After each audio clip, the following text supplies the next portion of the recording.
It is Thursday. You know, I didn't take part in Wednesday Wines Day yesterday. Really? Didn't even realize it was Thursday. Yeah, it's Thursday already, man. It's been a long week, man. Yeah. And you know what? I've been looking at other jobs too. Yeah. You pay a lot of money, dude. I'm getting tempted, Mike. The allure of what? Make more money. That's right, man. I wake up every morning with two things. I can't say it anymore, God, man. Mike. Can't say it anymore. Hey, can you turn up the audio in my earpiece? I'll try. Let me see. Oh, yeah.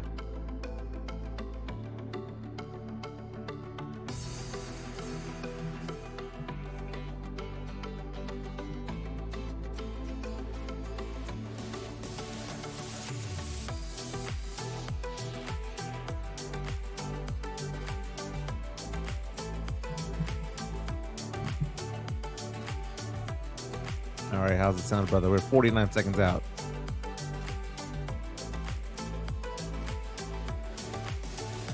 Better? I can do without. Very nice.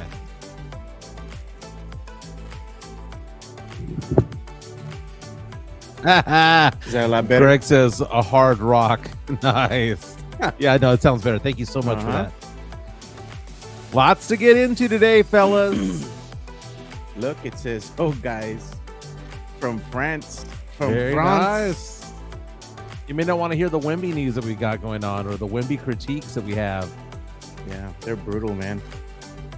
But it's the same thing we've been saying for a while, though. Yeah, but this time you have real players saying it. Yeah. Where the dreams don't fade from the river walk nights to the Alamo shade. We rise together through the highs and the lows. Area 210. Oh, it's the life that we chose.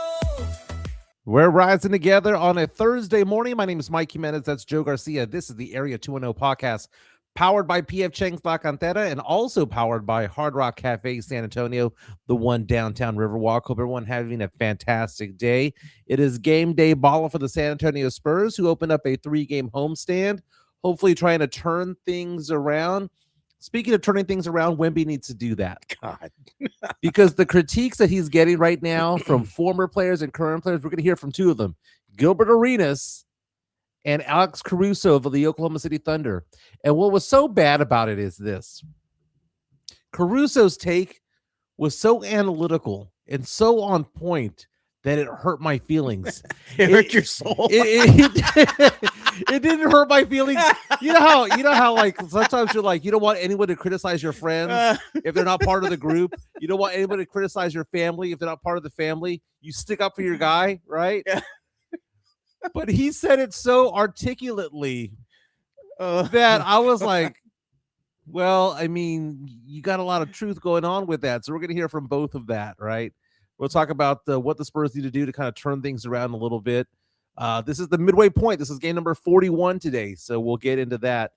ESPN came out today with a bulletin. Yeah. It was kind of like breaking news that there's a point shaving scandal involving 17 Division I college basketball teams, and they named names. Not only two of the people who got arrested, 20 people, by the way, indicted. Yeah. But they named which schools did it, allegedly. But is it really a surprise? Dude, when dude, I am a firm believer now that what's wrong with sports right now is ESPN. They have just killed and wrecked sports tremendously. No, what's killed in rec sports is the betting gone rampant. Yeah, well, that's part of it because they got in bed with the sports With books, Vegas, with Vegas. Yeah. They have ESPN Bet and all that stuff. So now they can't act surprised and shocked that these players are taking money, allegedly $10,000 to $30,000 each, Take a dive. to take a dive or to shave points or whatever the case may be. We're going to get into that as well. Moving and shaking going on in the NFL. You saw Harbaugh, the former Ravens head coach, now has a new home. You know who doesn't have a new home? Is the quarterback for Oregon. Dude, He just completely dissed the Jets. He said, "F around and find out." Oh my God, Oregon! We talked about this. How Oregon's quarterback basically said, "I don't want to be drafted number 2 overall to the Jets. I'd rather go back to college." He threatened. He threatened. He threatened. And what Yeah. did he do yesterday? He pulled his name out of the draft because he doesn't want to go back. He doesn't want to go to the Jets. Maybe he had a conversation with them privately or something. They're like, "We're gonna pick you, boy." He's like, "You know what? I'm out." I know. And what's so funny about that is that the quarterback we're talking about is Dante Moore. What's funny about that is that this is a weak draft class for quarterbacks. You have Fernando Mendoza going number 1 overall, and then you may have Dante Moore, who could have gone number 2 overall. But after that, it's just crappy quarterback after crappy quarterback. Yeah. So it's kind of weird because if he waits till next year to come out, next year's class might actually be a lot better than this year's class. Yeah. So he might have cost himself 10, 15, 20 spots. Maybe he's not even a first rounder. Maybe he gets hurt. Meantime, Dylan Raiola, I don't know if you know who Dylan Raiola is. He's the wannabe Patrick Mahomes. He's the guy that looks like Patrick Mahomes, dresses like him, walks like him. It's kind of like the movie Troy. Does he talk to him? Does he talk like him, like Kermit the Frog? Like Kermit the Frog? Yeah. Like the movie Troy, when you had the cousin who wanted to emulate Brad Pitt's character, Achilles. walk like and move like want to walk and move like Achilles. So Dylan my Raiola God. transferred out. He got into the transfer portal to go to Oregon. Why? Because he wanted to start for Oregon, and now he's going to be a backup again. So funny things about it all. We'll talk about pop culture as well. Again, we're powered by PF Chang's La Cantera and Hard Rock Cafe. You can take part in the show by texting us. By texting us. You know, we have the media share that's available to us at 830-391-9164. That's 391-9164. And I'd like to say we're the only ones that are doing the media share in town as well. Yeah. You know?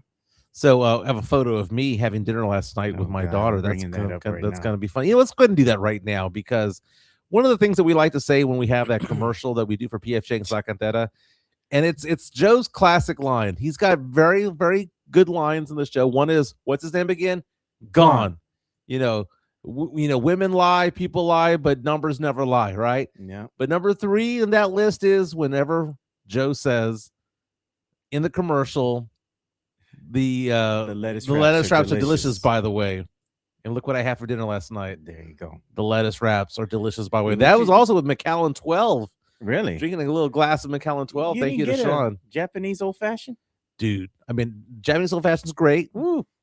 They offered, but I took the Macallan 12 instead. You declined and said, "I want the 12." Dude, Macallan's so good. Dude. It is, dude. It is good. I mean, like, it's so expensive compared to like Baker's and Crown Royal.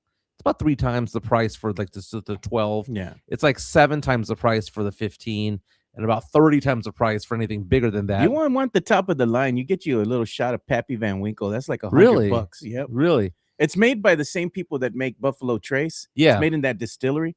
But Pappy Van Winkle's hard to come by, dude. It's rare, it's good, and it's expensive. Well, Macallan 12 typically is like around $25 to $30 a shot. Yeah. Right. You go on to the Macallan 15, you might be looking at $75 to $100 a shot. I had my boss got it for $95 a shot over in North Carolina at a hotel. I mean, the hotel cost prices are different, but that was the steak fillet they had over steak? there. Yeah, well, it's a steak fillet that they have over there with the mushroom sauce. Yeah, it's delicious, by the way. Oh yeah, it is, dude. You know what I liked? The pepper steak was good last night, man. Yeah.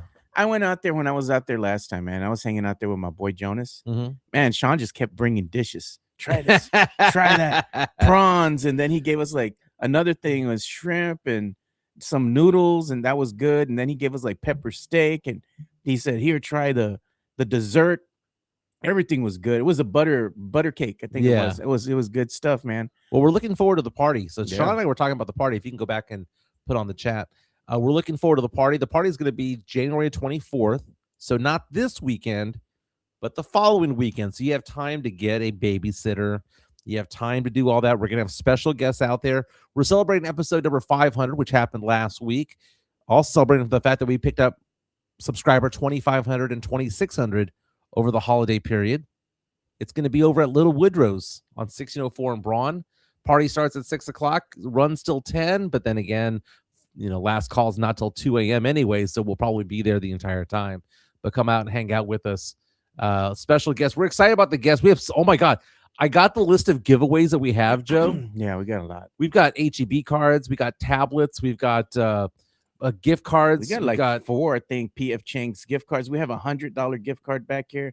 2 Wemby little Funko Pops. Yeah. And that Wemby rookie card. And for the ladies, Kendra Scott item. Oh, yeah. I mean, so we have so much going on when it comes to this. So if there's ever a party that you're going to go to involving us, this is the one to go to. Yeah, we're emptying the little box, the vault, the war chest. The war chest. We're gonna empty it. Yeah, very nice, man. So we're excited about it, and very, very, very cool. Very, very cool. Yeah, so come out and join us, man. It'd be great to see you guys, put a name to the face, have some drinks with us, have some food with us. We're gonna have appetizers there for you guys. We're also gonna have some drinks there to get you going, so it'd be nice just to hang out with the gente, with the peoples.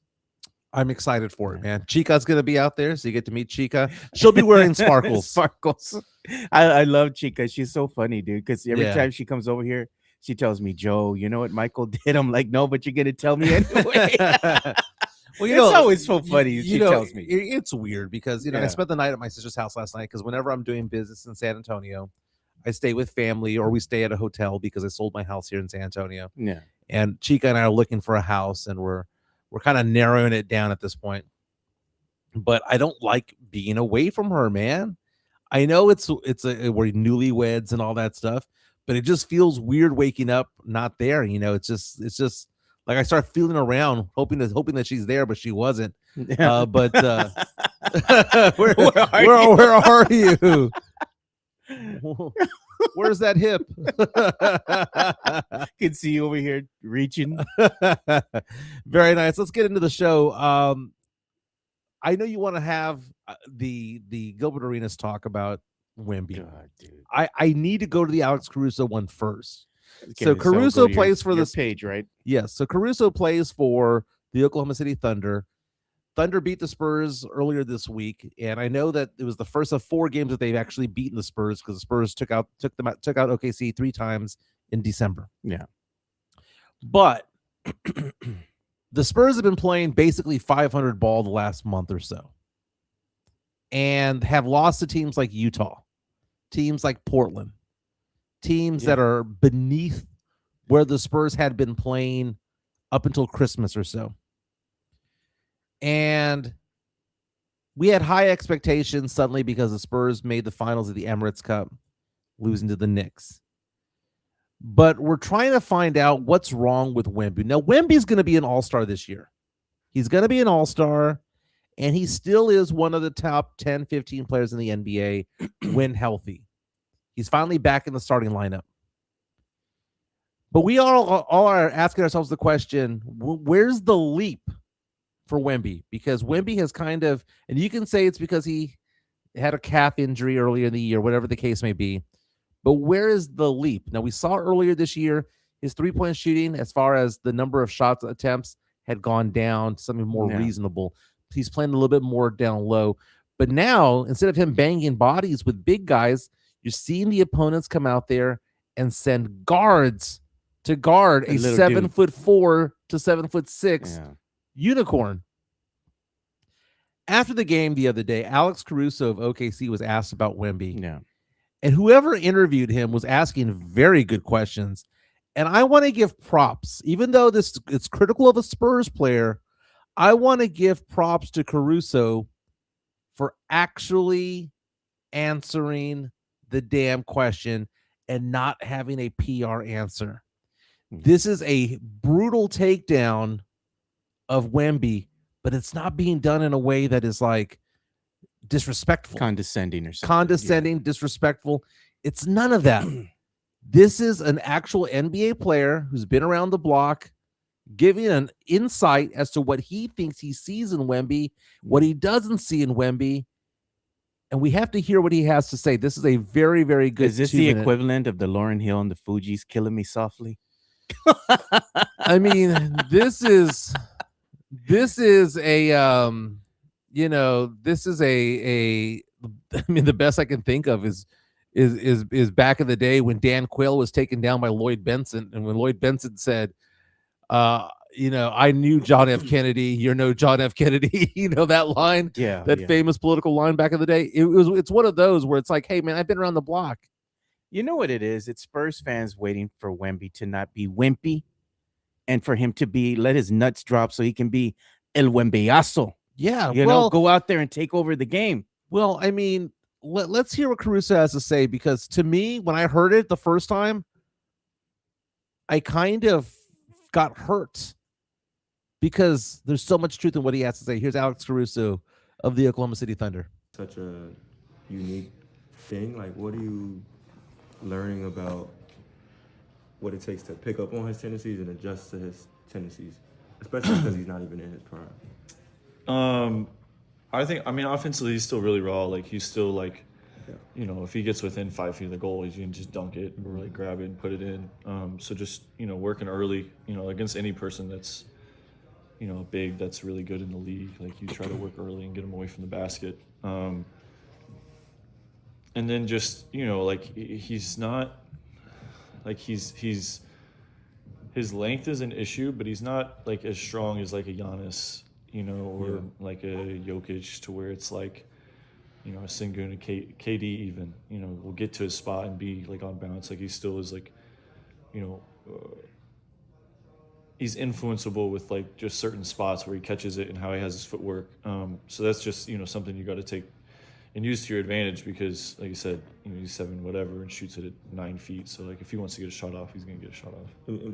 With that, like, he still likes to try. Like, it feels like he wants to see if he can still get those 2 dribbles and get to 10 feet and extend. Yeah. Like, are you sort of leaning into the way he likes to almost try things, like the audacity of his game? Like, no, I mean, it's just like he's not going to be quicker than you. You know that. Like, it's just like it's angles, positioning, and then getting to the spot and holding strong. Because, like you said, if he gets to the spot and then just, if he gets too close, he's going to score because he's just taller and has more length. So, I don't ever worry about him like blowing by me on a closeout, right? But he's going to be able to shoot over me if he wants to. So you have to get tight enough to kind of stop him from getting into a comfortable shooting motion, and then from there play the first couple dribbles and not give him an angle, I think. What did I tell you guys? What did we talk about? And we said, how do you play Wemby? How do you take that length and that size that he has, right, out of the equation? Spacing. You body him. You make it uncomfortable for him, right, to shoot. You take away what makes when he gets in his rhythm, what makes him comfortable, in his comfortable positions to shoot. And the other thing is that players like Caruso, they done found him out already. They found out his idiosyncrasies. When he's trying to move, make a motion to the ball, what does he always do? Puts his hand out, left hand out, puts the ball on his right hip, and already know based on his position of his body and his feet where he's going to go. You can't go in one motion like this, and then you're a big guy like Wemby. The only thing you can do is just kind of turn around, do a fadeaway jumper. You're not going to blow by a smaller opponent like Caruso. It all has to do with your fundamentals, footwork, and being able to combat what they're doing to you. He needs to create spacing, and he doesn't do that. To break down what Caruso said, and I agree with all of that, Joe. To break down what Caruso said by saying he's not strong enough yet. He's just 22 years old, but saying that he's not Giannis, he's not Alperen Şengün, he's not even Kevin Durant strong yet. So that's one issue that Caruso's saying. And I give props to Alex Caruso for the way that he answered that question, because he spoke to that reporter as though he was talking to a friend in someone's living room who was asking him about the game. He spoke very eloquently about it and wasn't disrespectful. It was more of a, this is a critique, right? Yeah. A, you're not strong enough yet. B, you can get your shot out anytime you want. Your shooting angles at 9 feet. No one's going to block it. Why aren't you doing that? And C, you're not fast enough yet to blow by us. He's never going to be. We're not dazzled by your speed. So let's talk about that a little bit here, because the Spurs have had 2 all-time greats as big men. Yeah. David Robinson, and Tim Duncan. David Robinson would have blown by Caruso because David Robinson was super fast. I'm so impressed by David Robinson's play as a young man that I still say that David Robinson's the best Spur that we've ever had. Yeah. The most athletically gifted, the best Spur, not the greatest. Duncan's the greatest, right? But I think the big problem that we have with Wemby is that he doesn't have a signature go-to shot or a go-to play. We know that on the blocks, what did Duncan want to do? Bank it. Yeah, bank the 12-foot, 15-foot bank shot. You know, I remember in the movie Grown Ups, Adam Sandler talking about, not Adam Sandler, Kevin James's character talking about how Duncan has hit hundreds of game winners off of that shot. He makes it 50 out of 50 times. Just bank it off of 12 feet, 15 feet. Other big men of these eras, we've had Akeem Olajuwon with the dream shake. Yeah. Right to the left, to the right, the fadeaway. You've had players like David Robinson. David Robinson was what? Just stand up from 12 feet out, 10 feet out, jumper, mid-range jumper, right? And what did Duncan do so well? Duncan had great footwork inside the paint.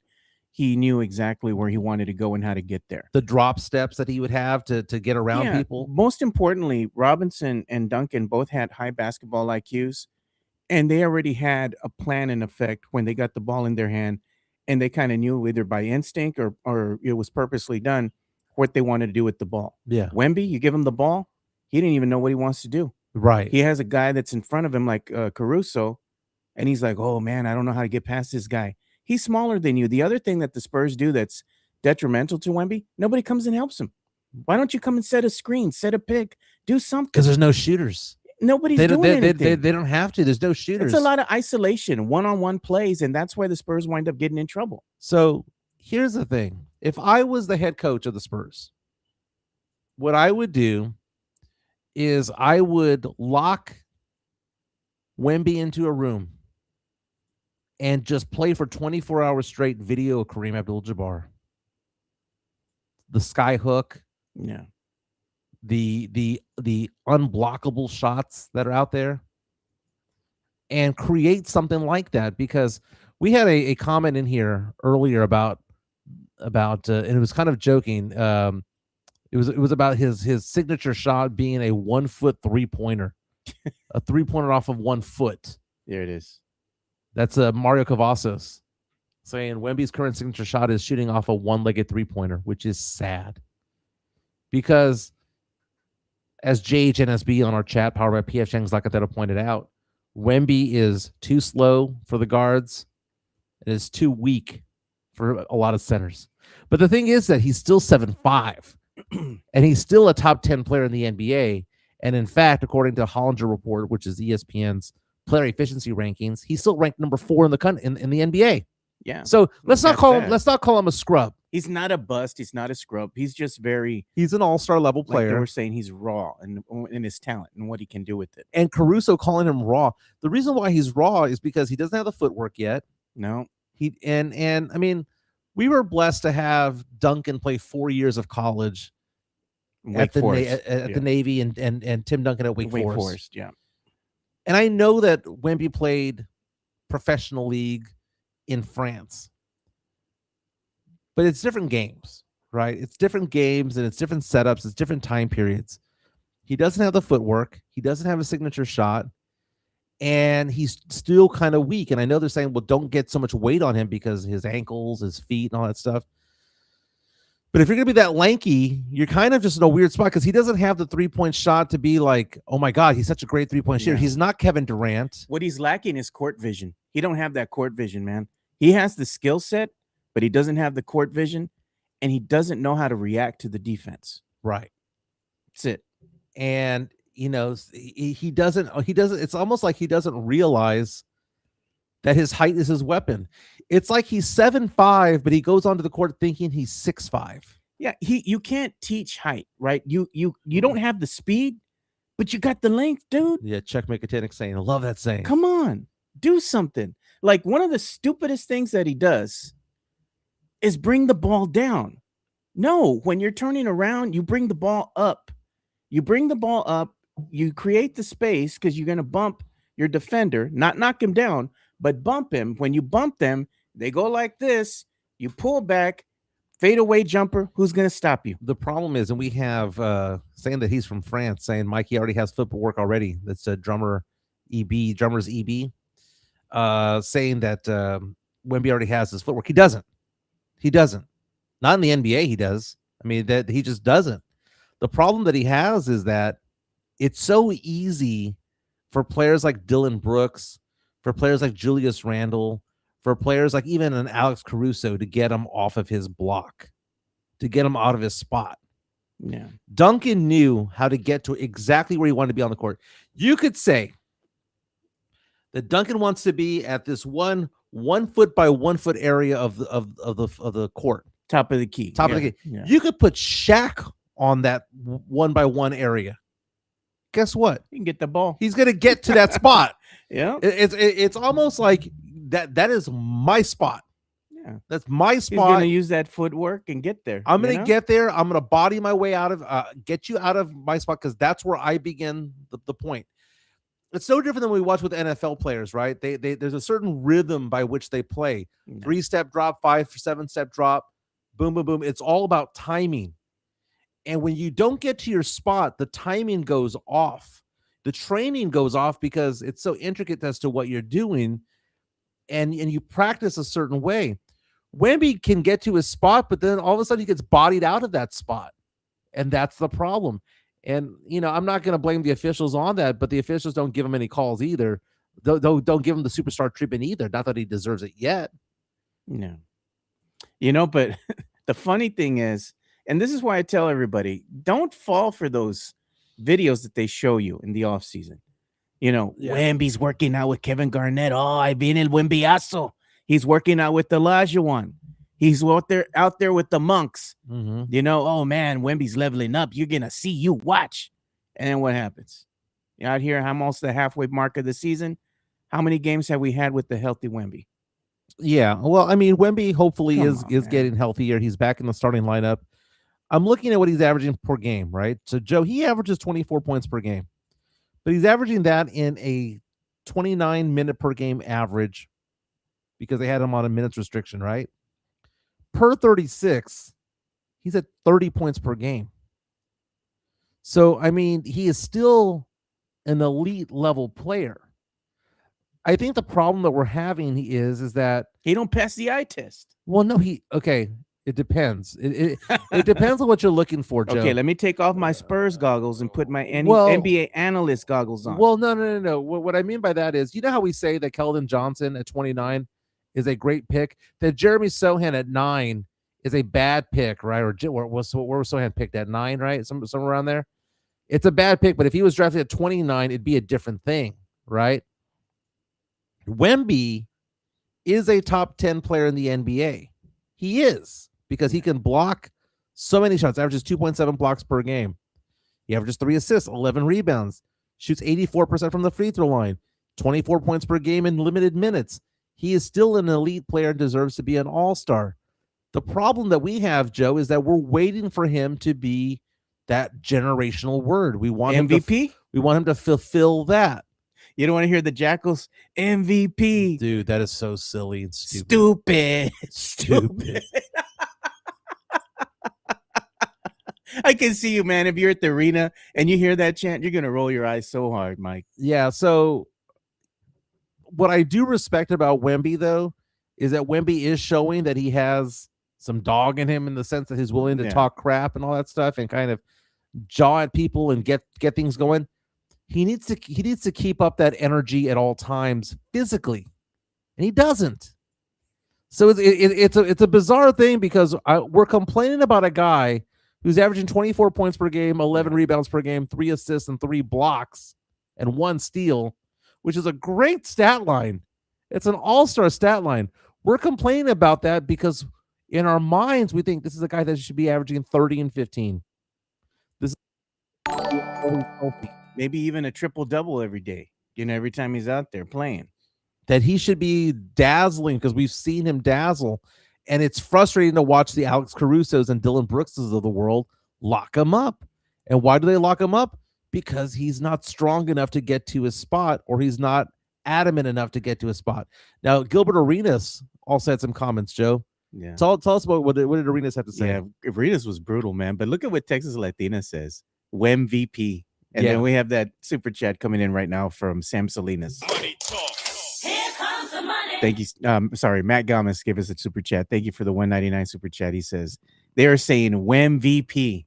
Yeah, let's just stop that, please. let's have him play 65 games, and then we can have a conversation about that. Healthy. Yeah. All right, here we go. This is going to be from the Gilbert Arenas show. So we're going to go ahead and play this excerpt. I'm saying crowded as fuck. You know how stupid, in theory, you have to be to put a guard on a 7'6" player that has a jumper. You have to be dumb. Unless you know he doesn't actually know what he's doing yet. It's easier to put a guard on him because he turns his back, which now you can physically touch him. His first dribble is gonna be one of these. Disadvantage. Then he'll get it, and then when he does shoot, it's easy, right? Because they're not there. Nothing in his brain is saying, hey, before you put the ball down, turn, so you get different turn, rules. face the rim. So they can. Now they have to do this. Yeah. It didn't say, oh shit, you're little. Let me just shoot it. Right? Why are you trying to dribble first to come to the same result when you can turn and face? They gotta do this to then get the same result. So it's the little things like that is like oh, they're not showing you this in film where His you back grab is the to the ball like basket Tim at the Duncan, three-point right? line. He's sitting there wrestling with people. Then he's like, wait, hold on, let me turn and face. Now he's sitting there doing this. Bank shot, put your hand there. He gets that foul. That's what he ended up starting doing. That's the same thing. That's the game right there. They want to put these little guys on you, turn and face, shoot right over them. Catch and shoot. Just catch the ball and shoot the damn ball. Is he lying? David Robinson used to do it all the time. David Robinson would dribble whenever he was on the break and all that stuff. But what David Robinson wouldn't do is catch the ball, dribble a couple of times, and then try to shoot it. Just go straight up. It's not going to be blocked. Looking at his stats, Joe. Yeah. On Victor Wembanyama. Interesting stats comparing last year to this year. Joe, last year from three, he shot 35.2%. This year, 35.2%. His effective field goal shooting last year, 55.9. This year, 55.9. Last year, he averaged 11.0 rebounds per game. This year, he averages 11.0 rebounds per game. Last year, his free throw shooting percentage was 83.6. This year, it's 83.6. It is literally identical, almost across the board. And he's been injured to start the season, too. Yeah. He averaged 24.3 points per game last year, averages 24 points per game this year. Literally, he has not had any growth this year at any part of the game. He is the same person as he was last year. The only difference is that he's shooting fewer threes and more twos. No. So there has not been there's no evolution to his game. You're right. Yeah. No, I got you. And the thing is because he's comfortable doing what he's doing. How does that adage go? The old saying, if you keep doing the same thing over and over and over, you're going to get the same result. Right. That's the definition of insanity. You need to go ahead and change something. Something right now is broken in your game because it's not letting you evolve. You hit a wall, and in order to evolve as a player, you need to press through that wall, right? And that means that you got to change something. He needs to develop a go-to shot. Dirk Nowitzki was a 7-footer, 6'11", 7-footer. What did he have? He had that 1 foot fadeaway, right? That you knew was just money. Wemby doesn't have that. He doesn't have a go-to shot. He's freelancing out there. And he needs to develop one. Develop it quick. Spurs back in action tonight. 3-game homestand. I was offered tickets to the game in Houston, and I need to go double check and make sure that I can make it out there for that game because I have some things working in San Antonio business-wise that I need to focus on. But the Spurs right now got leapfrogged yesterday by the Denver Nuggets. The Denver Nuggets moved into the second spot in the Western Conference. I saw that game. Spurs have fallen to number 3. Spurs have lost 2 in a row. Spurs have lost 6 out of 10 games, trying to correct it because the Spurs are only half a game from dropping to number 4. Spurs are only 2 games away from dropping to number 5. So we kind of need to kind of kick things in gear. This is the definition of a must-win if you want to go ahead and stay in contention right now You need in the Western Conference. Exactly. You need to rack up some W's, man. The Spurs have tonight the Milwaukee Bucks. You got Giannis coming into town, and then they He's got injured. Then they got Minnesota coming in on Saturday. Minnesota, surprisingly a good team. That's the one team that's actually just behind the Spurs right now, half a game behind the Spurs. They're both Spurs are 27-13. Minnesota's 27-14. Minnesota's also 12-8 on the road. So that's going to be a big game this weekend for the Spurs to not only get that win and get back on the winning ways, but also get some distance away from that team. Lakers are 24-14. The Rockets are 23-14. Spurs play the Rockets next Tuesday. It's a big 3-game homestand for the Spurs. Hopefully they'll get things going today, Joe. Hopefully, we'll see. I mean, the thing is with teams like the Milwaukee Bucks, they have the opposite, let's say, record of the Spurs. They're 17-23. Spurs are 27-13 by a couple games removed, right? They can't play down to the talent. They can't go ahead and just mess around with the Bucks and be like, oh, well, we'll get them in the third. We'll get them in the fourth. The Spurs have horrible third quarters. If you're not up big by the second quarter, that third quarter, you're going to hit a slump and they're going to make a run at you. You always have to understand that the way that the game is that the opposing team's always going to make a run at some point. Whether it be at the beginning, whether it be at the end, they're going to make a run on you. You have to go ahead and beat the Bucks handedly. You can't play around with them. You can't play down to the talent. Just like we saw the other day against Minnesota. You're up by 19, put them away. They're ready, man. It's like you just need to deliver the haymaker. You can't just say, well, let me go ahead and make a couple mistakes on defense. And before you know it, they're doing an 11-0 run and you're only up by like 6 or 8 points. No. The injury report tonight, Joe. You mean we have Giannis coming into town. Giannis has missed. He's a game time decision for tonight. Torian Prince is out for the Bucks with a neck injury. Giannis has an ankle injury, but he's a game time decision.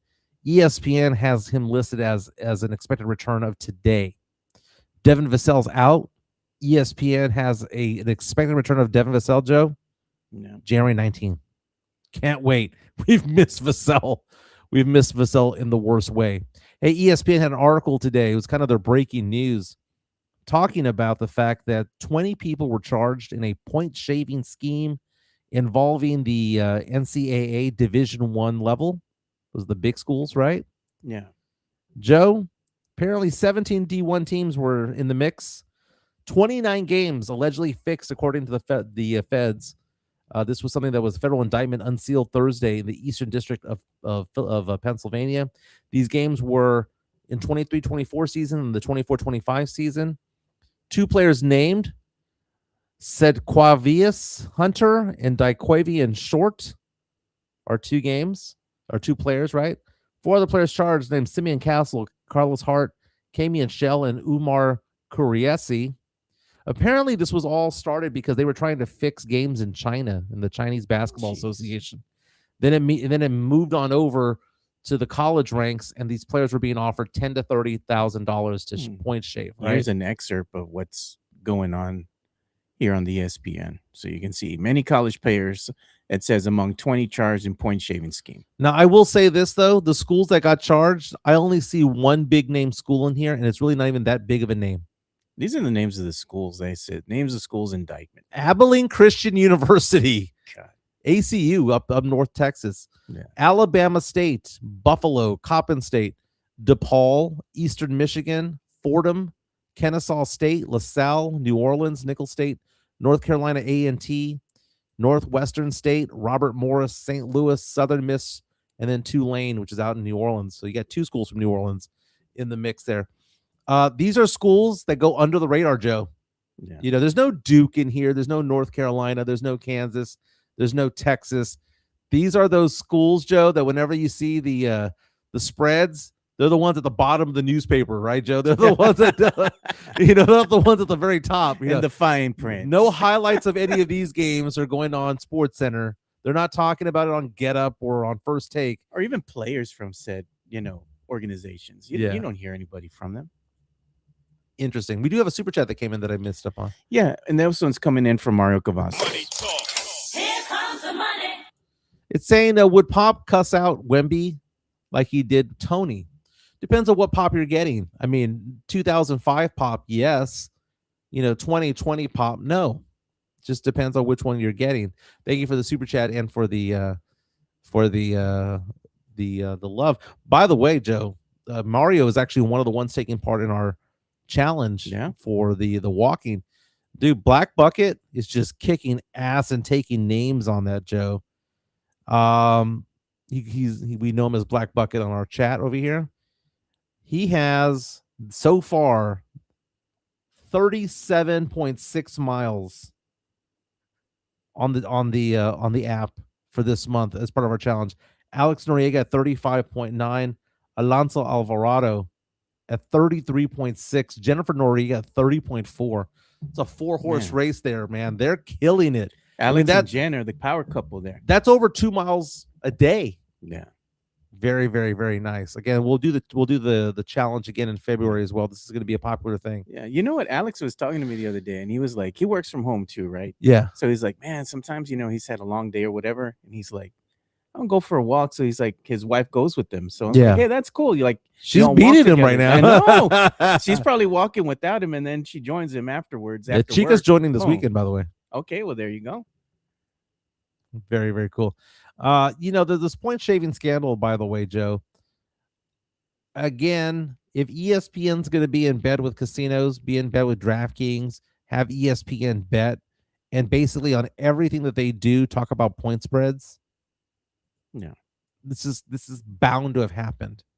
I just don't want this to happen to like big name schools. I don't want this to happen to I'm not really hurt that Kennesaw State and Abilene Christian are part of this. Wake me up when Duke is involved. Wake me. What kind of NIL does Alabama State have? Yeah, there's basically you're saying this is small time. Yeah, I mean this is just north of Trinity. Yeah, just north of UIW. Actually, no, it's not. It's the same level as UIW when it comes to it all. Joe, let's give some love to PF Chang's La Cantera. We love him over there. Sean does a fantastic job running the joint over there at PF Chang's La Cantera. Was there yesterday, dude. That steak fillet, it's good stuff, dude. I mean, it hit different, Mike. It hit good different. Stuff, I was like, what is this? Mushrooms? Yeah, love mushrooms. Sauteed. That's fantastic. Let's give some love to PF Chang's. PF Chang's La Cantera, San Antonio's premier destination for dinner, date night, or happy hour. Enjoy one of their signature dishes, such as the Singapore street noodles, sesame chicken, or Chang's spicy chicken, or their infamous Chang's chicken lettuce wraps, which are delicious, by the way. You can enjoy all this while you're dining in an Asian-inspired atmosphere. And make sure to enjoy the new outdoor patio and try some of PF Chang's signature cocktails and drinks during happy hour, Monday through Friday from 3 to 6 p.m. PF Chang's La Cantera is a proud sponsor of the Area 210 podcast. And they have the pickup line as well, Joe. They've got parking for the takeout orders as well in front of the restaurant. It's in the parking lot. It's the first few spots. It's right next to the people who charge their Teslas and all their EVs. It's right next to it. Hey, don't forget, PF Chang's has their $8.99 cocktail collection, including the mule.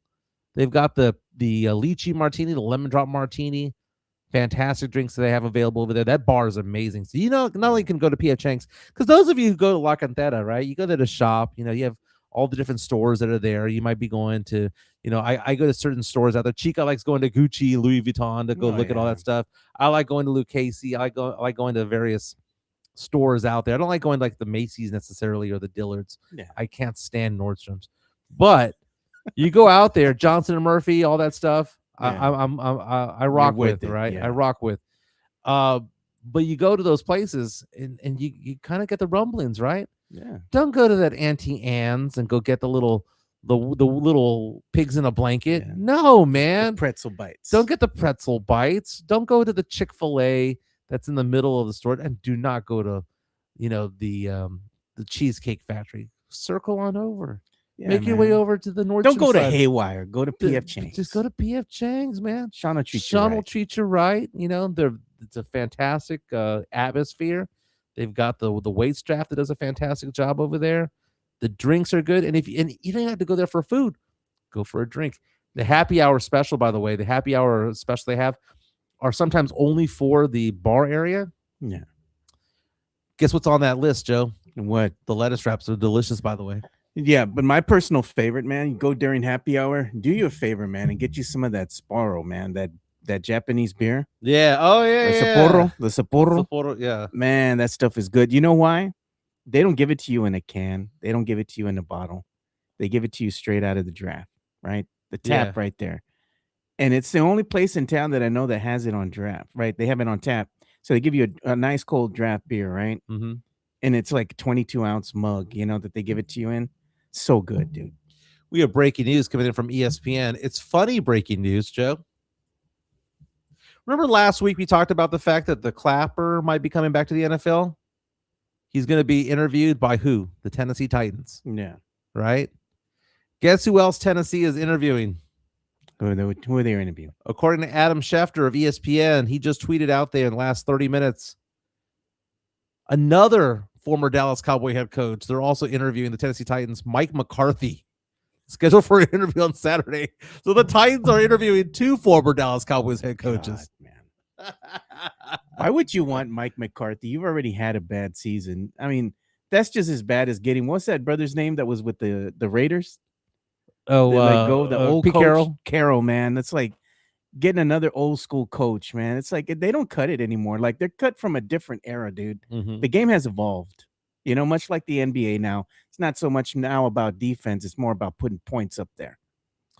Yeah, that's most definitely the case. But, speaking about putting points on the board, though, John Harbaugh now has himself a quarterback. Oh, man. I know he's going from Lamar Jackson, who was a multi-MVP guy, but now he gets to play and coach Jackson Dart. Malik Neighbors will come back from injury. Cam Scatteraboo, he's got the running back. Did you see how much his no contract is reportedly worth, dude? I'll show you right here. Check this out, Mike. This is being reported by the official Yahoo Sports. Look at why he's smiling. I'd be smiling too, Mike. Look at that. 100 million? 100 mil for 5 years. Wow. Worth nearly 100 mil. I'm sure there's incentives and whatnot that are worked into that. But man, he getting paid big time. He getting paid that big money. That's a lot of money, Joe. You know what? Cowboy fans should be scared at this point because the Giants were already on the come up, right? Yeah. With a nice young core.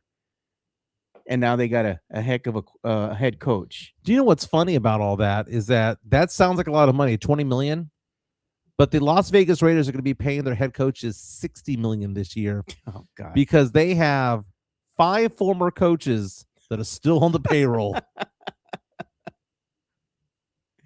Oh Lord. Isn't that sad that these guys get let go and they just keep getting paid on the payroll? I don't know if it's 5 or if it's 4. But the ones that we're talking about here, Josh McDaniels is still on the payroll. John Gruden is still on the payroll. Antonio Pierce is still on the payroll. Pete Carroll is still on the payroll. And Rich Bisaccia is also on the payroll. $50 million going to coaches that do not even coach that team. No longer with the program. But Harbaugh going there is fantastic. Now the next question is Tomlin. And did you see the interview with the owner of the Baltimore Ravens? Did you see that one, Biscotti, Joe? Yeah, I saw that. I don't know if we can call up that sound. Biscotti is the exact 180 opposite of Jerry Jones. Jerry Jones loves being in front of the camera.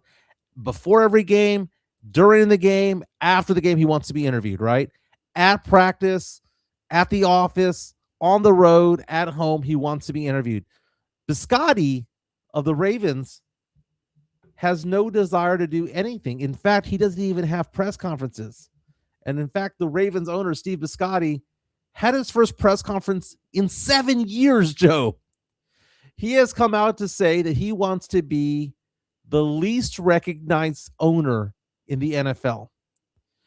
But I tell you what, Joe, when he took to the press conference the other day, a couple days ago, talking about the team, the guy has got a pair of brass balls, Joe. That guy is not a weakling. That guy has let it be known he's in charge. But he's in charge, but guess what he's not going to do? He's not going to take the limelight away from the players. I don't know if you have that sound at all, Joe, but it's just Steve Biscotti, Bisciotti. Mm-hmm. They asked him the question, is Lamar Jackson going to be part of the head coaching search? And he goes, he'll have a voice, but he won't have any power. The way that he said that was just kind of like, he goes, I'll take everyone's input. Yeah. It doesn't mean you're making the decision for me. It was great. I Joe. think everybody was surprised by the way he was talking. I don't know if this is legit or not. Well, you tell me, Mike. I'll show it, and then you tell me if this is the soundbite you're looking for. That is. That's the dude there. That's the dude right there. That's it. If you just play a few seconds of it, it's a 20-second soundbite. Okay. And I think those offensive linemen didn't improve. And so when I said the coaches, that's what I meant. I think that you can look at a lot of guys on our team that we had expected to take the next step that did not take that next step. And we've got to get to the bottom of that with coaching and scouting. He was asked, would Harbaugh have kept his job if that 44-yard kick had gone through the uprights? And he goes, yeah, for another week. Damn. I was like, holy, he's kind of like a super villain, but he doesn't say a lot of words. But when he does speak, he speaks so direct and to the point. Like we talk about how Alex Caruso was so refreshing in his critique and analysis of Wemby. Steve Biscotti answered the question like, yeah, he would have been for a week. Is Lamar Jackson going to have a role in that? You know, Jerry Jones sort of hemmed and hawed about it, right? Yeah. This guy was like, I'll take his input, but he has no power as to what we're doing. It's like he answered it in a way that I respect. He shows that it's his team, but then he goes on to say, I don't care to do any of these interviews again for a while. Why? Because he wants to win games. He's not there to be the star of the team. It's amazing, man. Midtown Texas says that's the principal from the Breakfast Club. You mess with the bull, you get the horns. Yeah. Animal Fist says he a Vegas behind the scenes mob owner. He sounds like it, right? What does Steve Biscotti do? I think he owns that. Was it Allegiant or something like that? He Allegis Group. Yeah, there you go. An international talent management firm headquartered in Hanover, Maryland. That's a front. He's also the owner of Tech Systems. Yeah, sounds like all front. He's a mob boss. Yeah, dude, the guy, the way the guy talks, you kind of feel like he's gonna he has somebody behind you. Though Kiss the ring. He's like the mob boss on Rocky. You know, he has Rocky going around there with a little notebook, crossing off names of people. Speaking of Rocky, man, you said something the other day in the chat had me laughing. You said this thing delivered my food the other day. Yeah. A robot, because you were ordering pizza. Because I saw the robot delivering people's food. I was like, oh my God, it's going to deliver our food. And then when they plug it into there to table 52, because that's what we were, table 52, it started coming around the corner. I was like, I'm going to get my camera out. And Chico was there going, you're a dork. You're an absolute dork. You felt like Paulie with that damn robot. Except it had no sexual feelings towards that robot. Paulie, he was weird, dude, in that movie. He's like, dude, I love her. That's what he was saying. I love her. Dude, Paulie is the weirdest character in a lot of movies, dude. Like, I mean, first of all, remember he was in Back to School with Rodney Dangerfield, basically playing the same character. Yeah. But Paulie has some of the most iconic lines, like in Rocky 4 when Rocky is losing to Drago or whatever for early on. And he goes, I see 3 of them, and he goes, hit the one in the middle. And then when he questions Adrian as to whether or not she's a virgin or not, Oh, and she's Rocky busted. you owe me. I don't owe you nothing. Rocky, the first Rocky was funny, dude. Oh, Oh, they're asking if I have any updates on FanDuel Sports. No, there's not been any updates, any movement yet. But if I hear anything, I'll let you guys know. But just keep an eye on that because, again, DAZN was the one that was going to go ahead and purchase FanDuel Sports. And if they do, expect to pay more money to see your local sports, as far as like San Antonio Spurs and your regional sports. So we'll see what happens. I just think that they need to do away with that. Like if you sign up for League Pass, just let it be that, Mhm. and you be able to see your team, and you can also watch everything else that the NBA has to offer. It's getting dumb now where you have to go ahead and have several streaming services just to watch the NBA. Yeah. You have to have Amazon, you have to have NBC, you have to have ESPN, you have to have FanDuel. It's not for the poors, Mike. It's not. Every time a game starts, right, for the Spurs, the same thing happens in all these groups on social media. Does somebody know where the Spurs are going to play on what channel? Do you have a link? I can't afford it. I'm like, bro, you can't afford $10. You Yeah, can't there- afford $15. There was a game earlier this week where I had the League Pass that didn't have the Spurs game. They blocked me out. Oh yeah, it's on like the one thing that they do. I know if it's on ESPN, it gets blocked out. It gets blocked out, but the thing is too, like if it's local, let's say the game is local on Ken's 5, right? Something like that. Oh, I see. And you're streaming it, you have like say CBS Sports, and you have to have Showtime in order to see like the live Channel 5 here local.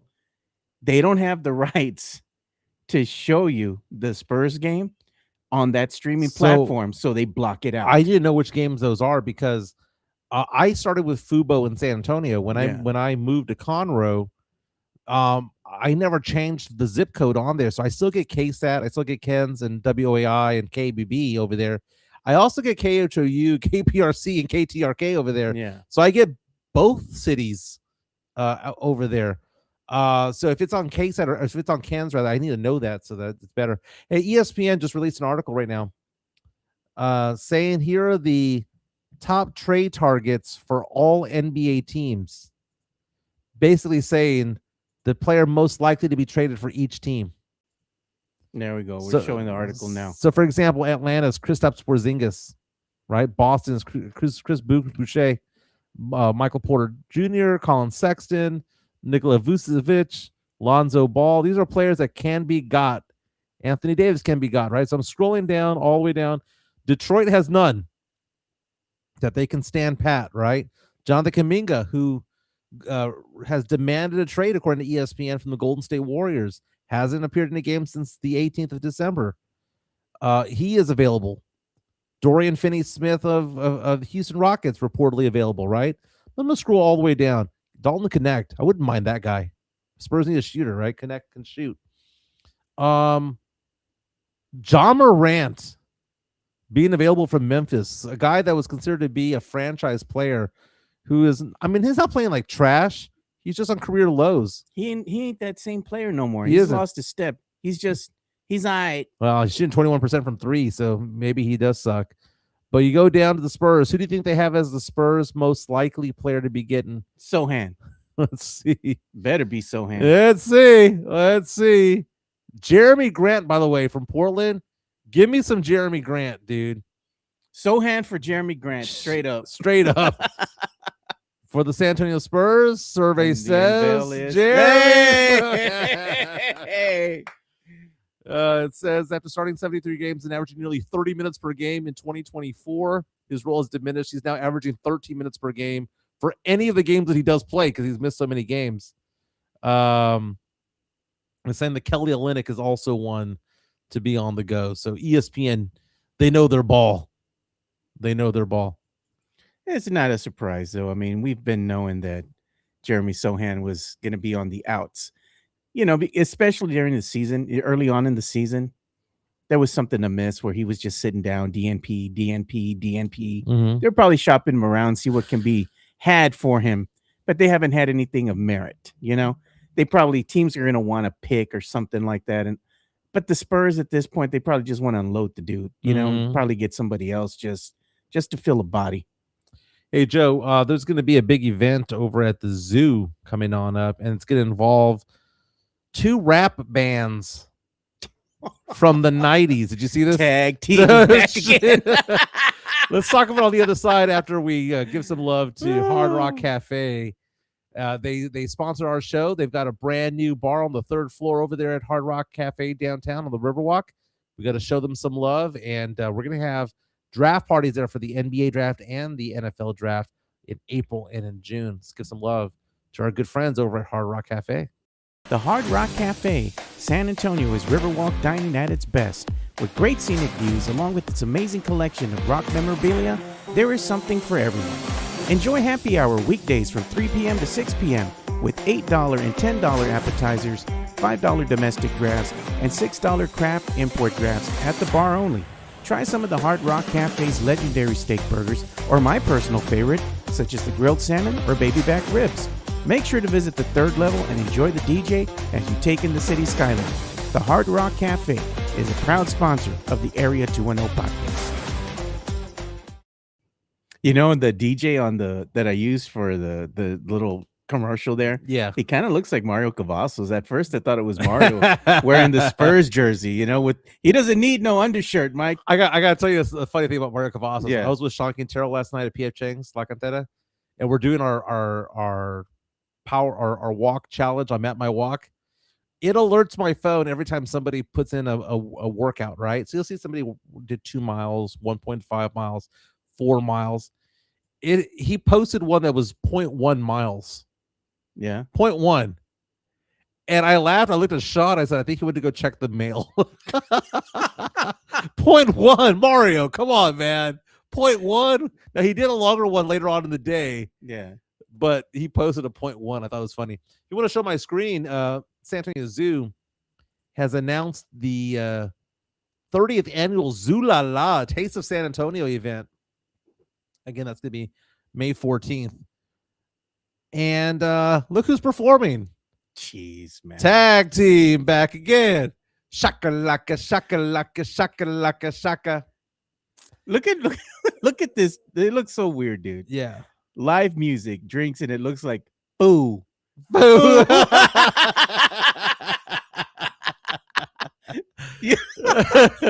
You're gonna have the Marbaka out there. Boo. First of all, Digital Underground without Shock G is sacrilegious.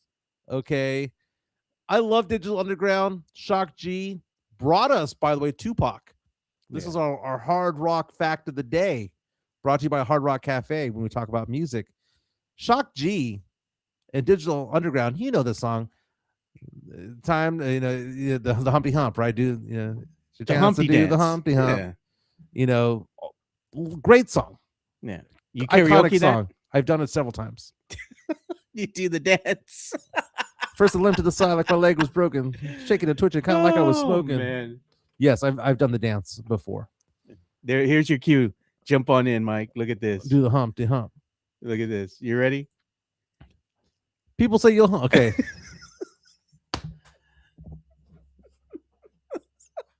I can't do it. I can't do it on here. I just can't. Oh. About how my Humpty nose will tickle your ear. My nose is big. Oh, not ashamed. Big like a pickle. Still getting paid. I get laid by the ladies. I'm in charge. Oh, how I'm living and my nose is large. I look stupid. I shoot an arrow like Cupid. I say a word that don't mean nothing like Loop did. I sang on Do What You Like, and if you missed it, I'm the one who said just grab them in the biscuits. Yeah. They got that for free. They didn't even have to pay for it. Yeah, I had to think of the lyrics for a second there. But dude, I'm not gonna watch Digital Underground without Shock G. Shock G died in 2021. Shock G was the one who discovered Tupac. Yeah. And in fact, one of the background singers from the Humpty Dance and a former member of Digital Underground is Tupac. So before everything else, and before Jeremiah Love, dun, dun, dun, dun, dun, before all that, Tupac was a member of Digital Underground. God. Mario Cavazos says, I get around Tupac. Very, very nice. What does loop did mean? It's a word that don't mean nothing, like loop did. It's hilarious. It took me a dude. second for it all to like sink in. I forgot the lyrics for a second there. But this is the You Zoo La La Taste of San Antonio. Again, you can get live music, enjoy live music, drinks, and foo. And foo. Speaking of foo, another hard rock fact, by the way. So I'm with my daughter last night at P.F. Chang's La Cantera. And she likes to take her headsets. She's got those nice what's it called? Noise canceling headphones, right? Yeah. And I got her a Spotify account, and it's interesting to see what they listen to, right, Joe? Because you and I grew up in the early to mid 90s. That's when we went to high school. Yeah. And if we were to listen to quote unquote classic rock back in the day, we'd be listening to what? Stones, Zeppelin, The Who, bands like that, right? Because bands from the 70s, 20 to 25 years before us, right? That's our uncle's music, our dad's music, whatever the case may be. Eagles, Yeah, exactly. The Eagles. There you go. But now, when Gabby was growing up, Gabby's 22 years old, my oldest daughter. Yeah. She's now a journalist at KSAT. When she was growing up, we would listen to music together. So she has an appreciation for a lot of the music that I listened to growing up, right? We kind of grew up together that way, right? My youngest daughter, though, we didn't have that closeness there because, I was a single dad with Gabby, and Ava's more of a mama's girl than anything else. But it's interesting whenever we cross, we intersect when it comes to music. Mm-hmm. And I asked her yesterday, I was like, well, what are we listening to, baby? And she goes, I'm listening to Nirvana. Yeah. And so this is a legit conversation we had last night. And I said, oh my God, what do you listen to in Nirvana? She goes like, Smells Like Teen Spirit. I'm like, okay, well, that's understandable. And I started asking her because she knows that I love the Foo Fighters. And she hates the Foo Fighters. Yeah. And I said, baby, do you know when Kurt Cobain died, what happened to the Nirvana? She goes, what? And I said, well, when Nirvana died, when Kurt Cobain died, Nirvana ended. The three remaining band members, Dave Grohl, Chris Novoselic, and Pat Smear, went on and created another band. Yeah. And she goes, what band was that, Dad? Foo Fighters. Oh my gosh, she got so pissed because she equates the Foo Fighters to me because driving around town, taking her to elementary school, middle school, I would listen to the Foo Fighters a lot. Yeah. And she did not realize that that was the members of the band. Yeah. Now I know that Novoselic left and Pat Smear left and all that stuff, and it was just basically Dave Grohl and Taylor Hawkins, and Hawkins died and all that stuff. But she didn't understand that was the evolution of it all. Yeah. So I started playing her other music, right? So I said, listen to other songs. So we played last night, Heart Shaped Box. We played All Apologies. Yeah. And then I showed her Smashing Pumpkins, and she kind of rolled her eyes when she heard The World is a Vampire. She kind of rolled her eyes at Smashing Pumpkins. And then I was like, okay, well, let me play some STP. So I played Cracker Man for her. And so I'm trying to get her to like certain music that I've Velvet enjoyed. Revolver. I did play. It's funny that you mentioned that. I played Slither. And I'm looking at. She's listening to the Runaways right now. Late 70s, early 80s. Yeah. Female rock band. I played some Shirley Manson. Oh, it's garbage. Yeah. And I might play some like Whole Celebrity Skin for What her. about Buck Cherry? Buck Cherry's pretty good, dude. I mean, yeah. Kind of a one-hit wonder to me anyway. They're pretty good, dude. Yeah. Puddle of Mud's like one-hit wonder, dude. Yeah, but she likes strong. I said, okay, if you're looking for female artists, yeah, you'd have to look at like Veruca Salt. You'd have to look at maybe even Alanis Morissette. Hole, yeah. Will make me over. Yeah. Very nice. You know who wrote a lot of their songs? The popular ones? Yeah. You don't know this. There's a little bit of music history. Billy Corgan helped write a lot of those songs for them. Yeah. That's because amazing. they were kind of dating for a little bit after Kurt offed himself. Do you know what I heard about yesterday? No. Another hard rock fact. Yeah. The Goo Goo Dolls, Johnny Resnick. The song Name? I won't tell him your name. That song? Goo Goo Dolls. That the song was actually kind of a love letter to somebody that he had a crush on, but was never in a relationship with, that it was an MTV VJ. Wow. Remember Kennedy? I remember Kennedy from back in the day. I'm gonna look up Kennedy real fast for those who don't remember. Kennedy, he had a crush on her Let me show back in the day. me the pic. Let me see if I can get a full screen on some of these here. Yeah. Is that it? Yeah. Remember Kennedy? Yeah. Kind of nerdy. She was kind of the dorky she was kind of the dorky oh, this is a great shot of her, because this is Let how me I see. remember her. I remember her as being like the one that's in black and white. Yeah. She would go out there and be the VJ for rock music, introducing rock music and stuff like that. But she was kind of the girl next door who liked rock music. She was kind of the attainably hot, where she wasn't like so hot that she wasn't Jenny McCarthy. She wasn't like that, where it's like, you kind of felt like that you might stumble onto this girl over at the karaoke bar or the pool hall or whatever the case may be. Well, apparently Johnny Resnick of the Goo Goo Dolls, and he has said this, had a crush on her, but couldn't do anything about it. Didn't do anything about it. Didn't make a play. Just kind of was just had a crush on her, right? And that they were friends. Yeah. Well, he wrote the song "Name" about her, and he wanted to say that who he had a crush on, but she didn't necessarily want him to say that. So that's why the phrase comes out in the song, "I won't tell them your name." Yeah. Didn't happen till years later. They said Kennedy is on Fox News now. She aged well. Oh, really? How about that? She aged well. It just sounds so bad. You know who else aged well, dude? Not low key, but Jennifer Love Hewitt still look good. Okay, first of all, some of the stuff that you see online right now, Jennifer Love Hewitt, is so AI generated. Oh yeah, no, but I'm just saying, like, they just showed her the other day, like, video of her. I think it was like on ET or something. I saw it on the TV when I went inside for a quick lunch, and she was doing a bit or something on there, and I'm like, she still look good. Oh yeah, Yeah. I mean, she'll forever be the classic. The people that body shame her, I'm like, she ain't like 20 years old no more, man. I Like, what do they know. want?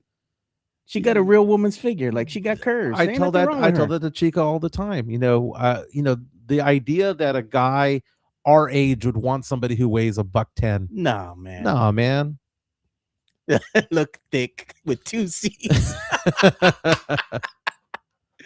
Yeah, there's just more to love. That's all that is. Keep you warm. Joy-Con bringing up the point that Alanis Morissette wrote, "You Ought to Know" about Uncle Joey. The Uncle Joey, Cochino Joey. Yeah.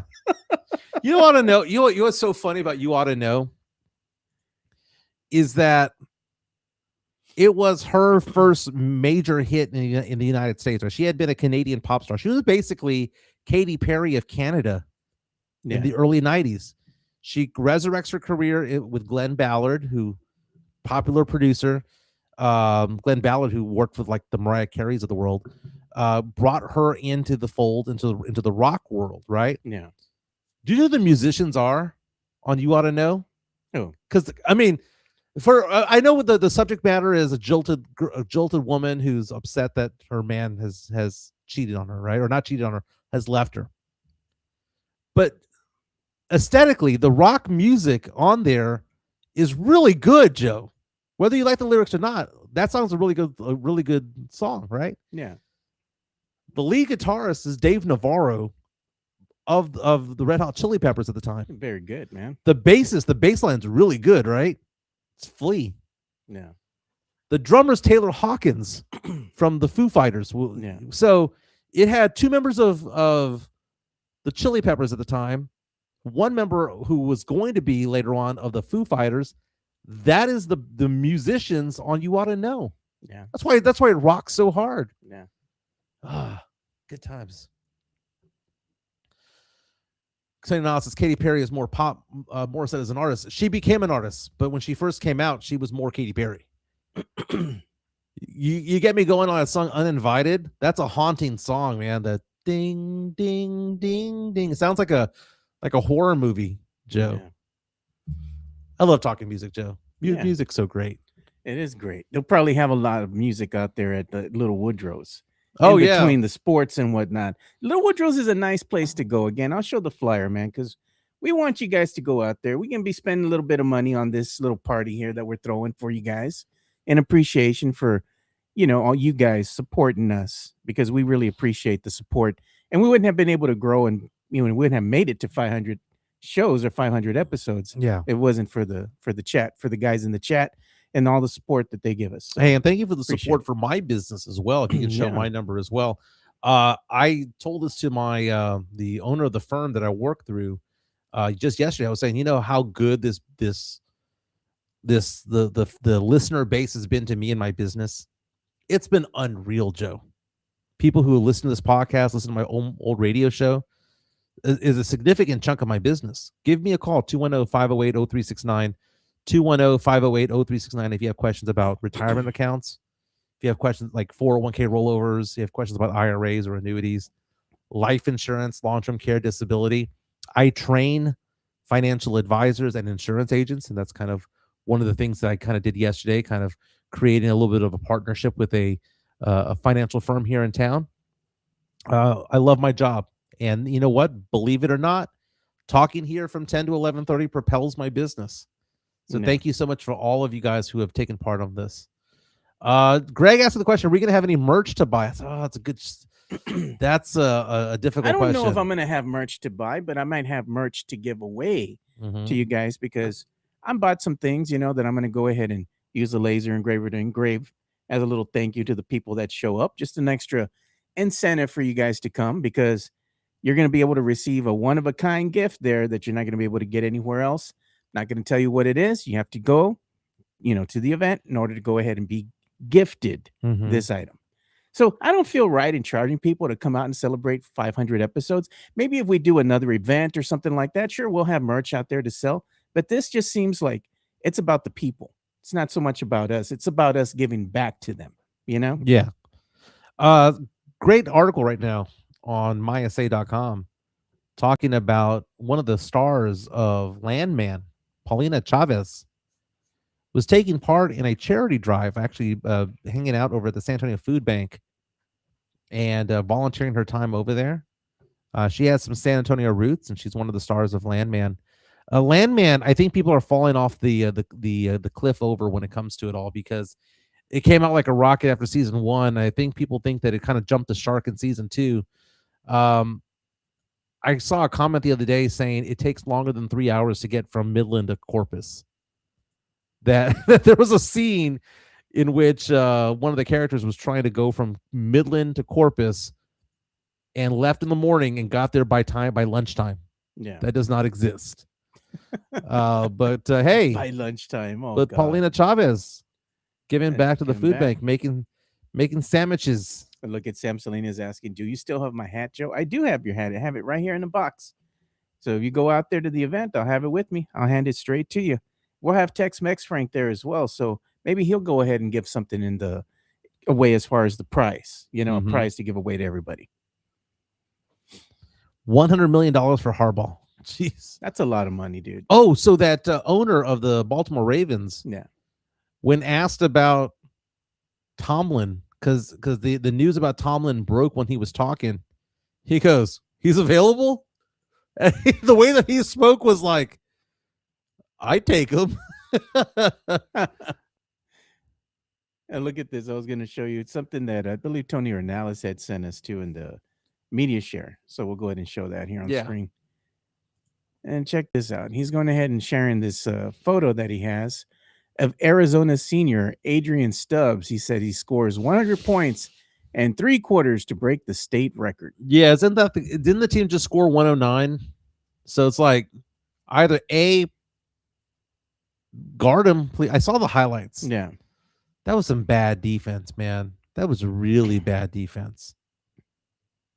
I mean, I guess I'm excited about this, but it didn't look like he was a D1 player. It just looked like he was like just Is he going to be like that Al Bundy? 4 touchdowns in one game. And then doing the Yeah. Hey, I want to apologize to you and to Fernandez for keeping you guys up late last night. I very rarely, because Chica wasn't with me, so Yeah. I was laying in bed alone. I didn't have Chica with me, right? So I was there scrolling through Instagram and going through these funny reels, and we're not going to play any of them, but I was cracking up so hard. At some I'm like, Mike, I was gonna say, Mike, you drunk, go to sleep, You bro. dr- Mike, you drunk, go to bed, bro. I was gonna say the eyes don't lie, Mike. You know, I always tell you that the eyes don't lie. Because you're always, oh, look, yeah, I went out with Chica. We're at the casino, and then you post a picture. I'm like, yeah, you're a little litty there, Mike. Oh, I know, dude. I know. That's what happened last night. You get a little litty, I think. Oh no, I only had one drink. I had that one drink over at PF Chang's, but it was really more like two drinks because they topped it off pretty well. Yeah. That was not one shot. That might have been a double. A double. Make it a double. Yeah. And McAllen's is good stuff, though. Mhm. Hey, if you guys are into prayers and whatnot, say a prayer for one of my clients. Before I came over here and yesterday, I went to go visit him in the hospital, and one of the hardest things that I do for work is work with widows and things like that, Yeah. right? I have a client who was just told that he only has weeks to live. No. And before today's show, I was over there at Audie Murphy Hospital in the medical center, hanging with his wife and his daughter. And I got to talk to him today. He dabbed me, Yeah. but he wasn't himself. Yeah. I spoke to him over the phone the other day, briefly, and he said a couple of nice words, and he just kind of, whatever. But he has a lot going on in his world. He's going to try to fight this cancer. You want to say a prayer? Say a prayer for him, please. Yeah. And his name is Bob. All right. Keep Bob in prayer. Yeah. Prayer circle for Bob. Yeah, and he's been my client for a long, long time. I've been in business for 20 years. He's been my client for almost the entire 20. And so one of the hardest things that I do is I work with those. My clients pass away from time to time. I had 3 die in 1 year, Joe, and it doesn't get any easier, man. And so just keep them in prayer. It's the most difficult thing to do. We do say make more money on there, right? Yeah. But part of what I do is insurance. And it's strange because I had a client who died a few years ago. He got hit by a car. He was riding his bicycle. Dang. Got hit by a car and died.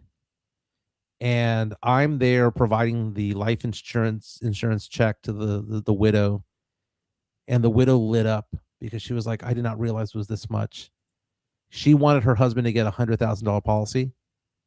I got him the $100,000 policy, but I added a rider to it that said that if he died within the first 5 to 10 years, it'd pay out $500,000. Yeah. So she thought I was going to come over and bring $100,000 check over, and I brought a check over for $500,000. She was like, wow. She was like, wow. And I paid, and she's like, what do I do with this? We paid off the house, and we put the business up for sale that he had, and they were able to maintain that so that they could sell the business and all that stuff. It's a very powerful thing what I do. I know that I come off a little bit jerky sometimes, but I really love working with my clients. I really do, and especially those who have the insurance and the investments, and you try to figure out what to do. It's the best part of what I do. Unfortunately, it's also the most tragic part of what I do. Yeah. But working with the next generation is a big deal. So very, very, very, very good. But Bob is a good guy, man. Bob, I told his wife this yesterday. The thing about it is that he's a football fan. He makes fun of Cowboy fan. I will let you know he's not a Cowboy fan. His wife is, but he's a Rams fan. And I told him this morning, I said, hey, the Rams are still alive. And he just laughed. God. He just laughed. I said, and I told his wife, I said, wouldn't it be something if the Rams won the Super Bowl as he's still with us? Yeah. And there you go. Hey, I'm going to show you a picture. This is breaking news posted about 5 minutes ago by Jeff McDonald, right? He's one of the writers for the Express News. Mm-hmm. Here in town. So new picture of Wemby, El Wembyazo. He shaved his head, Mike. Yeah. Look at that. Are we going to see a new Wemby out there? we're gonna see not Wimpy, but the Wembeyazo. What do you think? Well, he's now looking like one of the monks. Yeah. There you go. So I just thought I'd share that with you guys. It's just like I said, just posted just a couple minutes ago. I like it. I like it. Maybe because you know what they say that sometimes if you dress better, you're Yeah. gonna come off better. Maybe that's it, man. Midtown. Thank you so much for the love, Midtown. I like how he gave a compliment and a shout out to one of our sponsors. Says, "You're a good guy, Mike. We give you a hard rock time, but it's all love." I like that. Sam says lame. And we have this other picture I was going to share with you guys as well. Mhm. Check this out, Mike. So we're talking about, the Bears playing the Rams, right? The playoff Mhm. game that's coming up over the weekend. Severe weather alert, Mike. Check this out. Mhm. The Bears Rams playoff game is expected to be one of the coldest games in recent NFL history. The wind chills are expected to range from 0 to -10 throughout the day on Sunday, with gusts up to 20 miles an hour. Wow. Can you imagine going to that game, You know who would not want to be at this game? Chica? She would be like, heck no. Oh, she'd be awful, dude. She would kill me if I ever went to that game. She'd have to dress like they'd have to dress like Shrek Yeah. in layers. In layers. We're like an onion. Shrek says that Yeah. he's like an onion. He's about layers. You gotta dress in layers. Oh, Sam says the lame was for Wemby's haircut. Oh, I got it. I Yeah. gotcha. He says lame for that haircut because he shaved himself. Yeah, He well, basically gave himself a prison cut. He's got to just sport the Edgar, man. Just make it so. Can you Wemby imagine? and an Edgar? You know who I want to see in an Edgar? Who's that? Sohan. How would he look in that tecuache? Better than what he looks like now. Take a picture of him, right? Him and Wemby with the Marbach in front of Ingram Mall. There you go. Make it Yeah. happen. Yeah, militia guy's bringing up a point. Because remember Mario Ellie or Rich Jones or Dennis Rodman, players that would not allow Wemby to be pushed around. I mean, I guess Sohan's that guy, but Sohan's not good enough to be on the court. Yeah. The Spurs don't have that. You don't need to have an enforcer. You just need to have somebody who's just not going to be pushed around. That's two different things. But to me, the enforcer means that you're more of a goon than anything else. But Sohan doesn't deserve to be on the court. He just doesn't. He's played himself out, dude. He's Mhm. he ain't what Spurs fans Thought he was, or well, hope that they, he they hope that he hyped him up to be. hope that he would be. Oh, look at him. He's got the- purple hair. He's the next Draymond Green. And they were like, look at here comes Sohan throwing the finger, taking a picture of himself in the car while he's driving, throwing the finger with pink hair. That's probably how he crashed the Porsche. But Bucks coming into town tonight. It's coming at 17-23, 8-13 on the road. Giannis is a game time decision. As of now, the Spurs are favored by 7.5 points. Over under set at 225, which basically means Vegas thinks the Spurs are going to win right around 119 to 1, or right around 118 to 110, 117 to 109. Sounds about right. I think the Spurs will take this game. Let's hope that one of the guards shows up. Fox talking to you, Castle talking to you, Harper talking to you. Dylan Harper's dad, Ron Harper, complaining about the subscription services to League Pass as well. Forgot to mention that. He's also kind of complaining about how it's difficult to be. He has all the money in the world. he ain't got nothing to complain well, he about. has all the money in the world. He goes, I just don't know where I'm going for all this. Well, the thing is like if you get League Pass, first you have to go ahead and make sure that in that region that you're in, that the Spurs games aren't blocked out. And then if they are, well, you're going to have to go ahead and do the same thing that us Spurs fans have to do. Got to get Peacock, right? Yeah. You have to go ahead and get Amazon. You have to get ESPN. And on top of that, you have to get FanDuel for now. Militia guy coming out saying Sohan had chemistry with Wemby. I am wrong. Actually, no, I'm not, because the Spurs have been playing better this year without Sohan. And then last year, when Sohan went down with an injury, the Spurs had a higher winning percentage without Sohan. So it's not so much about chemistry between two players; it's chemistry between 5 players on the court. And you cannot have a player out there with an effective field goal shooting percentage as low as Sohan can. Sohan cannot shoot beyond 3 feet. Can't shoot beyond 3 feet. He's useless unless he's tapping the ball back in, dunking the ball, or running a break. He's useless beyond that. That's the problem.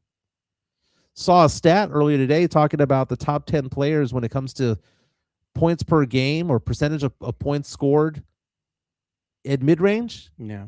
Number 2 is DeMar DeRozan. Yeah, that's no surprise there. He was the king of the mid-range game. The surprise at number 10, though, was Devin Vassell. Yeah, that's a big surprise there. I think Devin Vassell has proven his worth because absence has made the heart grow fonder. And we are missing Devin Vassell, who's expected to come back next week. And speaking of the absence making the heart grow fonder, I need to go back to Chica. I miss my woman. Where is she at? You need cuddles? I need cuddles bad. She's way more attractive than me. I mean, seriously, she's out of my league. Yeah. 2-point disparity. As my daughter Ava looks at me and goes, I don't know how you got her. Like I just said, maybe it's because your dad is cool, and maybe it's because your dad's cool and nice and all that stuff. And she goes, "No, you catfish her." That's what my daughter says. God. Somebody said something else. What is else? Oh God, there it is. The tecuache. They was coming from Sam Salinas here. Share this via to the media share. There it is. It looks better on him, dude. I like it. Dude, if he did that, he'd have the love of everybody over there. Right. Puro exit 7. Puro exit 7. Hey, let's bang the drum tonight, Jackals. Jackals, bang the drum, baby. They're gonna be MVP. MVP. Remember how, like, with the Jackals, when the Spurs were out on fire and were winning like 80% of their games, that drum sounded different, right? When they lose 7 out of 13, Joe, Yeah. it just sounds silly. You know what's funny, man, that happened the other day is before the game, right? OKC, they had their mascot out there and they had some of the players out there and they were taunting the Spurs, hitting that drum. Boom, boom. They were taunting them before the game even started. That's what all that was, Mike. Yeah. So I thought that was humorous, man. They're making fun of the drum already. But if you hear that again, Mike, today, you're watching the game and the Jackals are chanting MVP, MVP. I want you to take a video or tell Chica to take a video of you chanting ole, ole, ole. Stupid, stupid. Hey, does anybody follow Bistro Huddy? I don't think so. I don't. Okay. I want to know if any of our listeners on our chat follow Bistro Huddy. I'm gonna send one last thing to the media chat real fast, Joe. The cliffhanger from yesterday was amazing. Bistro Huddy is something that I watch every day. My daughters watch every day. I mean, it has millions of followers on TikTok, and I think it's the greatest thing on TikTok. I honestly think, and it has been for like 3 years running. It's basically, I sent a media share photo. I'm waiting for it to go. It is a TikTok TV show, if you will. It's a husband and wife group that put this together, and it's one guy who plays 12 different characters on the show. Wow. He used to work at a restaurant, right? So he plays the waiters, the waitresses, the bartenders, the patrons, the manager, the cook, the people who serve, the servers, the ones who clean up and all that stuff. It's a fantastic TV show. It reminds me of a modern day Office Space. You know what I was watching the other day or yesterday, and it's still funny to me. Superstore. That's a great show. It's funny, dude. Dude, that's a great show. I like that. I was watching season 1, episodes 1 and 2, watching it from the beginning again. And that guy that's married to that character, Cheyenne, he does those little jingles and he's like, yo, man. Like, yo, he does it. He's like trying to rap. My favorite character, his name is Bo on the show. By the way, Sam Salinas has it right. Drew Talbert is his name. Yeah. Drew Talbert is Bistro Huddy.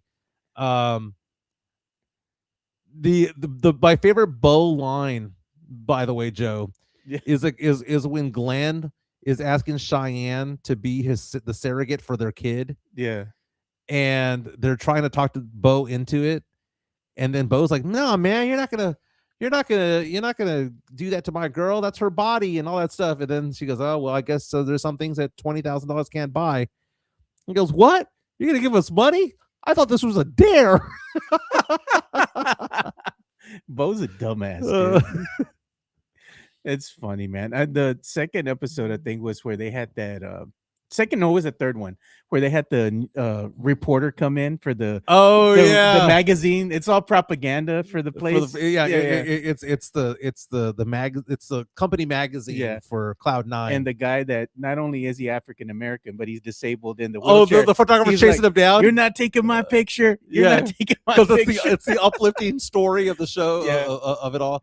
Because he saw him right when he comes in. The photographer looks at him and he's like, "Oh yeah, that's the shot." And he's like, "Nope." The great line from that girl on there who's the guest on that show was she was on Scrubs back in the day, which by the way is making a comeback next month, as people are pointing out. You know, it's funny because it's like Texas Latina saying that's one app I refuse to download. Nothing wrong with TikTok. TikTok has our information no different than Facebook does. Facebook is the one that I'm worried about. Yeah, I never saw your picture come through the media share. You're gonna laugh when you see it, dude. Oh, here it is. Now I see it. Yeah. So the big storyline from Drew Talbert's Bistro Hut yesterday is that his character Nicole got fired yesterday, and Nicole's arguably the star of Bistro Hutty, right? So it's a great show, and he plays every male character, every female character, and it's just a daily content. It's great. It's like it's like a 2-minute video every day. Yeah, and it's an ongoing soap opera of what happens at the restaurant. That's funny. And they had a thing the past few days about how they're having customer review cards, and she's the character. I know it's a dude, but she's the character who's kind of like the one waitress who's been there for 10 years. Oh man, you know, who knows everything and has more power than the manager because she's just been there for so long. Yeah. And she gets offended when they have customer cards come out, you know, when where you have to write a review, and she gets fired because her reviews are bad and everyone else's are better. But the reason why everyone else's are better is because everyone else's are fake, because people are filling them, the waiters are filling them out for themselves. It's so funny, dude. It's great, dude. It's great. It's so entertaining. And for those, you could go back 3 years of Bistro Hutty on Drew Talbert's page and just be entertained by it all. It looks stupid. Like just the premise looks stupid, sounds stupid. It's badass though. Maybe that's the show that you should come up with now. A parody on the Jackals for TikTok, and you'd be doing the chant, "Stupid, stupid." One of the most iconic moments in our 500 episodes, Joe, was that.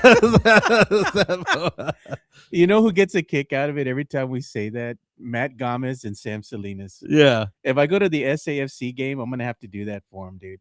They're gonna get a kick out of it. Everybody start laughing, and I'll just go and start getting all crazy like the Jackals do, like that Nacho Libre dude and Big Red. You know, they did an excerpt on them. One of the guys, beat writer here for the Spurs, he did like a little story on them. Yeah, I just saw it on the X a little while ago, so I'm just like, yeah. Hey, militia guy, DM me, dude. I support all radio, dude. I don't care. Yeah, I don't care. I don't care. So if you want to discuss Spurs, call into my weekly Fridays Christian Revolt talk radio show. I love talking sports. Just DM me or text me 210-508-0369. 210-508-0369. Joe, I gotta go. Yeah, Gotta head back to the land of Chica. And Spurs back in action tonight. Tomorrow we'll be talking about how they won, and we'll be at the halfway point of the NBA season for the Spurs. Go Spurs, go! And as Sprint Ennis likes to say, good morning to all Spurs fans out there and Spurs fans only. We'll be back tomorrow. We'll be talking about a Spurs victory, man. They'll get things back on track tonight. Man, every time you say that, it turns the opposite way, Mike. They'll cover the spread. Don't guarantee victory. They're going to cover the spread. Oh God! All right, we'll see you boys tomorrow. We're out. Peace. See ya.